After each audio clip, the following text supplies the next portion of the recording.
Hello everyone, this is Somesh. I welcome you all to the channel. आज बात करने वाले हैं अकाउंटिंग के ऊपर। आज समझेंगे कि अकाउंटिंग क्या है, कहाँ से ये शुरू हुआ था और क्यों किया जाता है, रीज़न क्या है करने का, किसके लिए किया जाता है और कैसे किया जाता है। ये सब चीज़ों के बारे में ब्रीफ में समझेंगे। और साथ में कुछ टर्म्स हैं जो कंफ्यूजिंग टर्म्स होते हैं अकाउंटिंग के अंदर। हमको लगते हैं कि एक जैसे हैं बट इसके मीनिंग अलग अलग होते हैं, तो उन टर्म्स को देखेंगे। एग्जाम्पल के लिए बता दूं, जैसे रेवेन्यू और इनकम लगते एक जैसे हैं लेकिन इनका मीनिंग अलग है। तो चलिए अपने वीडियो को स्टार्ट करते हैं और जल्दी से समझते हैं चीज़ों को। सबसे पहली चीज़ है कि आपका बिजनेस की लैंग्वेज बोला जाता है अकाउंट को। क्या बोलते हैं? बिजनेस की लैंग्वेज बोलते हैं। क्यों बोलते हैं ये समझते हैं।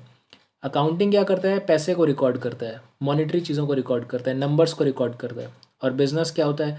बिजनेस के अंदर भी चीज़ें पैसे से स्टार्ट होती हैं और पैसे पे जाके एंड हो जाती हैं। तो दोनों के अंदर जो चीज़ कॉमन है वो है कि दोनों ही अट्रैक्ट करते हैं मनी को, नंबर्स को। तो इसीलिए अगर आप ऐसे मान लीजिए कि दोनों दोनों में बड़ा क्लोज रिलेशन है अकाउंट और बिजनेस में। बिजनेस अगर एक पर्सन होता तो उसकी जो लैंग्वेज होती ना वो अकाउंटिंग होती। वो अपने आप को एक्सप्रेस अकाउंटिंग वे में करता। इसीलिए क्योंकि दोनों में कॉमन चीज़ क्या है? मनी और नंबर्स। तो ये हो गई पहली चीज़। आगे बढ़ते हैं। फादर ऑफ अकाउंटिंग कौन है? इनको बोलते हैं, ये एक मैथमेटिशियन है, इटली के मैथमेटिशियन है, ल्यूका पैचियोली इनका नाम है। क्या नाम है? फिर से बोलता हूँ, ल्यूका पैचियोली। इन्होंने 1494 में एक बुक लिखी थी अरिथमेटिक के ऊपर। वो मोस्टली किताब थी और उसमें उन्होंने एक टर्म होता है बुक कीपिंग। तो ये बेसिक है अकाउंटिंग का। मतलब सबसे पहला स्टेप होता है अकाउंटिंग के अंदर बुक कीपिंग। तो उन्होंने उसका पहला इंट्रोडक्शन वहाँ पे छोटा सा किया था उस बुक के अंदर। उसके बाद जैसे जैसे इंडस्ट्रियल रेवोल्यूशन आया, चीज़ें बढ़ती गई, बिजनेस का स्केल बढ़ गया क्योंकि मशीन आ गई। अब जब चीज़ें बड़े लेवल पे प्रोडक्शन हो रहा है तो और ज़्यादा रिकॉर्डिंग और ज़्यादा अकाउंटिंग की ज़रूरत थी। आज की डेट में जैसे जैसे ग्लोबलाइजेशन पूरी तरीके से आ चुका है, टेक्नोलॉजी एडवांस हो गई, तो अकाउंटिंग का जो पूरा कॉन्सेप्ट है वो काफ़ी बदल चुका है।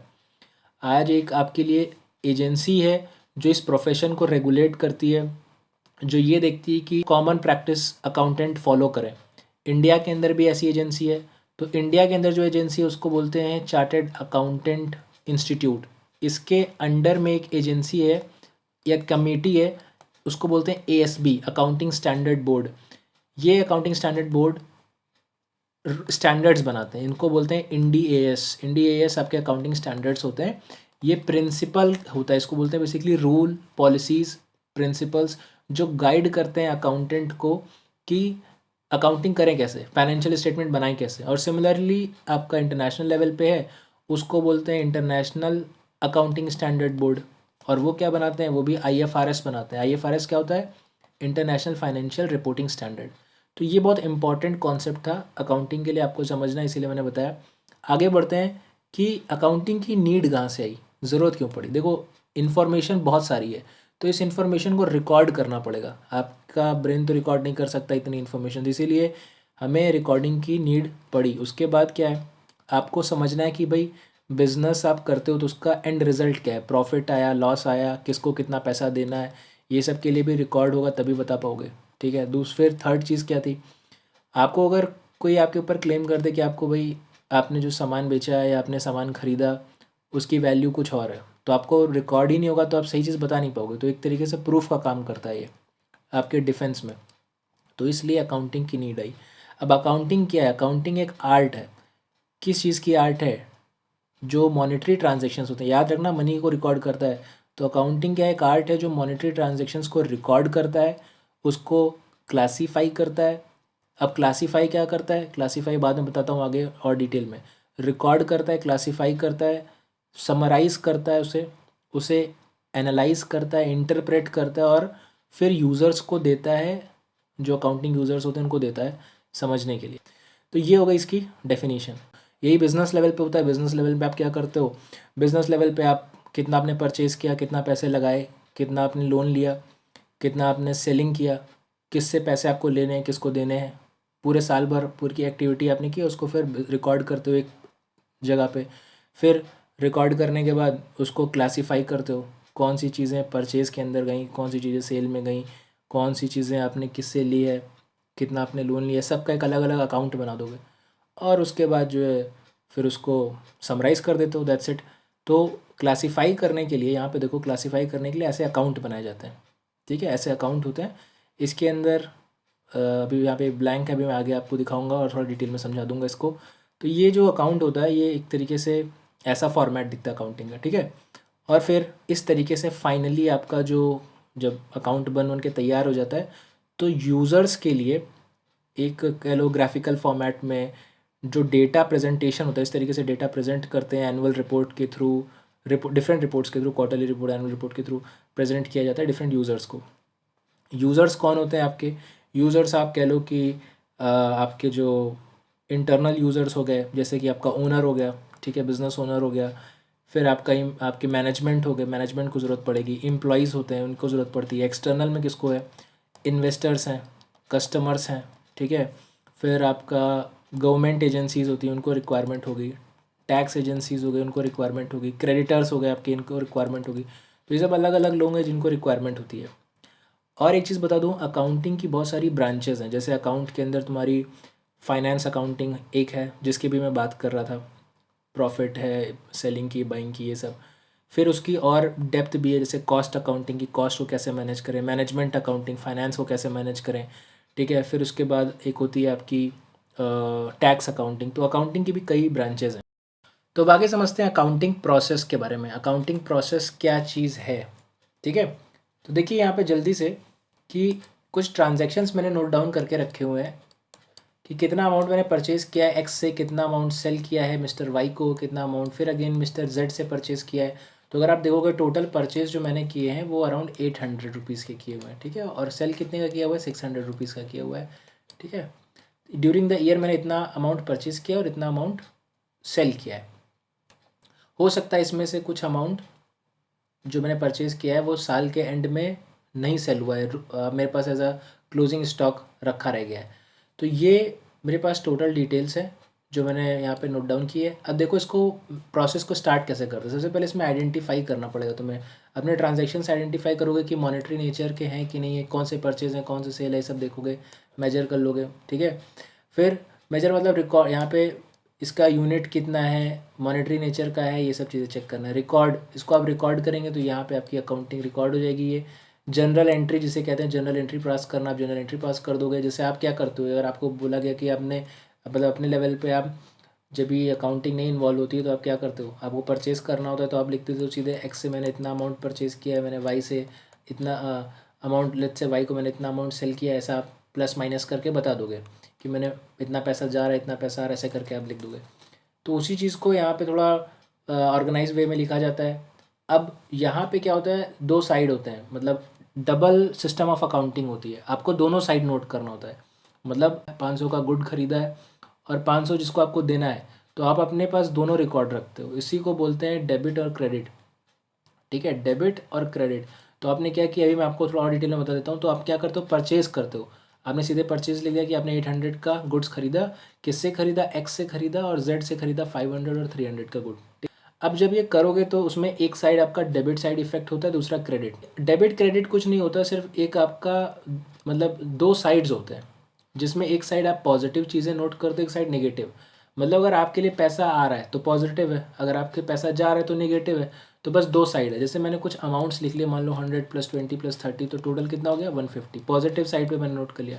इस तरह से मैंने कुछ माइनस कर दिया तो मैंने आया 120। तो ऐसे पॉजिटिव नेगेटिव के दो साइड मैंने समझ लो बना लिए, एक तरफ पॉजिटिव चीज़ें, एक तरफ नेगेटिव चीज़ें।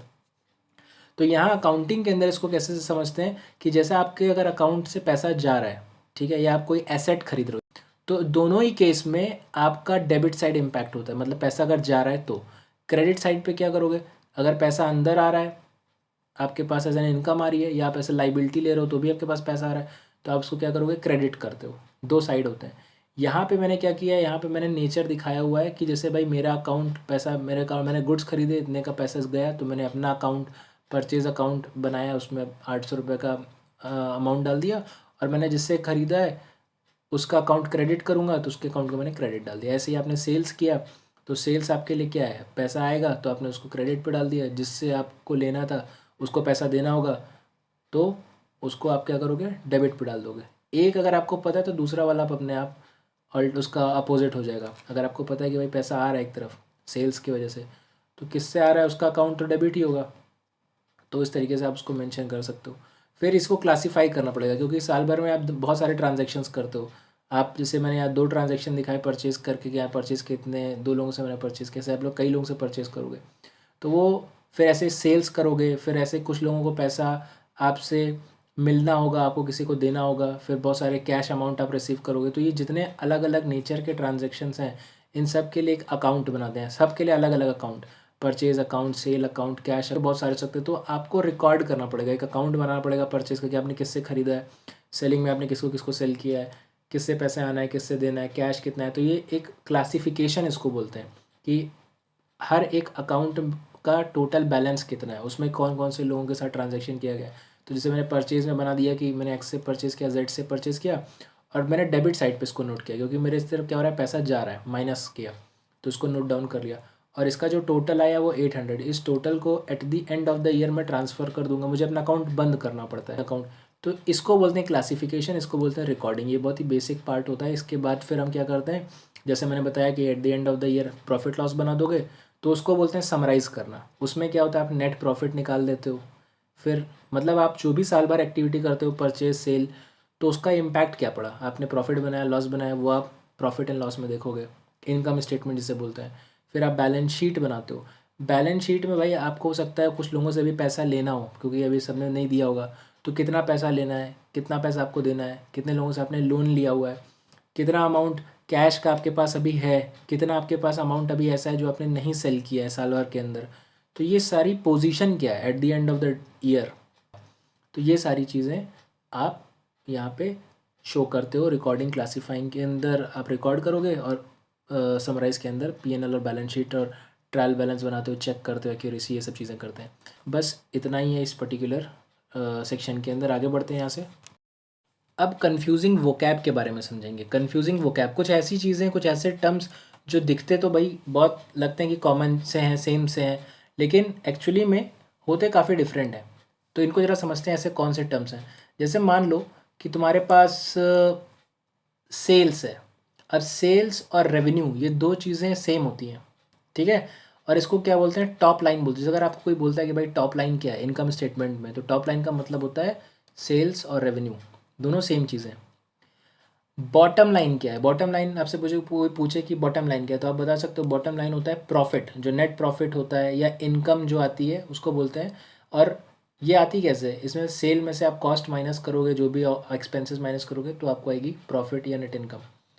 तो आप ये समझो कि रेवेन्यू और इनकम दो अलग अलग चीज़। इसी तरीके से कॉस्ट, एक्सपेंस और एक्सपेंडिचर भी अलग अलग चीज़ें। कॉस्ट जो होता है वो, मान लीजिए आपने कोई बिज़नेस कर रहे हो, चलो मान लो तुम एक तुम्हारा रेस्टोरेंट का बिज़नेस है, तो तुमने अगर उसमें प्रोडक्ट कोई बनाने के लिए तुमने शेफ़ रखा है, कोई कुछ लेबर चार्जेस है, कुछ मटेरियल लेके आ रहे हो, तो उसको कॉस्टिंग में डालते हैं। मटेरियल है, लेबर चार्जेस है, ये सब कॉस्टिंग में आता है। एक्सपेंसेस उसको डेवलप करने के लिए, जैसे मान लो तुमने कोई कैपिटल एक्सपेंडिचर किया, ठीक है। मान लो तुमने जैसे कोई सेलिंग या मार्केटिंग चार्जेस हैं, तुमने अकाउंटिंग के चार्जेस दिए, कोई लीगल चार्ज दिया, तुमने उसको डेवलप करने का, मान लो तुमने कुछ ज़रूरत पड़ी किसी फ्यूल की, किसी और चीज़ की, तो तुमने उसके लिए चार्जेस पे किया। तो ये सब एक्सपेंस में आता है, जो उसको डेवलप करने के लिए, मार्केट करने के लिए यूज़ किया जाता है। तो ये कॉस्टिंग और एक्सपेंस थोड़ा अलग अलग चीज़ें। और एक्सपेंडिचर क्या होता है, एक्सपेंडिचर होता है जब आप फाइनली इसको पे करते हो, एक्सपेंसेस और कॉस्ट को, तो उसको एक्सपेंडिचर बोलते हैं। तीनों थोड़ा सा रिलेटेबल लगते हैं लेकिन अलग अलग है।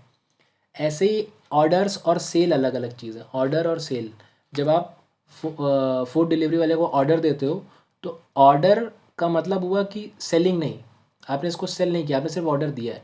जब वो उसके सप्लायर, यानी जो फूड सप्लायर है, उसके यहाँ से जब वो गुड शिप कर दिया जाएगा, बाहर निकल जाएगा, सप्लायर के लिए डिलीवरी के लिए चला जाएगा, तो उसको बोलेंगे सेल। तो सेल, तो जाहिर सी बात है आपने एक्चुअली गुड्स को भेज दिया है। ऑर्डर का मतलब सेल नहीं होता, ऑर्डर और सेल डिफरेंट चीज़ें हैं।